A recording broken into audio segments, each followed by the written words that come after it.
Amis, aujourd'hui je vous parle des différents partenariats possibles entre des pays comme le Kosovo, la Tchécoslovaquie et l'Azerbaïdjan.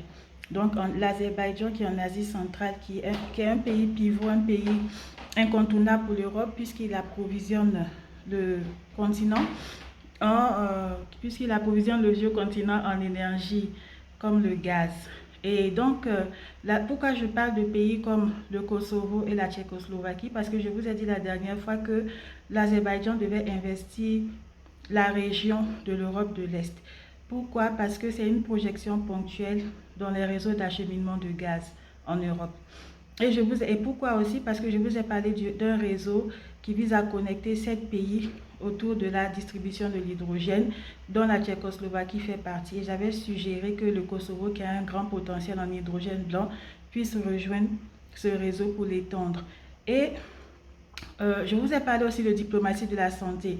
Comment des pays qui partagent des intérêts communs autour de matières premières et de besoins énergétiques pour le secteur industriel ou pour d'autres secteurs, les besoins domestiques, ou pour les transports, peuvent se connecter, nouer des partenariats autour de la santé. Et des pays comme la Tchécoslovaquie, le Kosovo, c'est-à-dire que l'Europe de l'Est, les Balkans, l'Asie centrale, l'Asie du Sud-Est, partagent des problématiques communes comme la tuberculose, et même le Canada pour les populations aborigènes, l'Afrique pour des pays comme le Nigeria, ils partagent des problématiques communes qui concernent la tuberculose, et même l'Afrique du Sud avec la prévalence du VIH dans ce pays.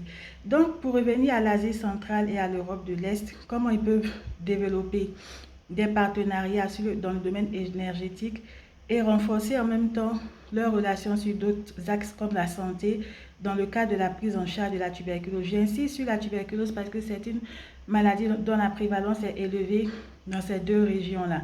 Donc la diplomatie de la santé peut être une occasion, une opportunité pour renforcer ces liens dans d'autres domaines comme le domaine énergétique, le domaine industriel et aussi le domaine agricole.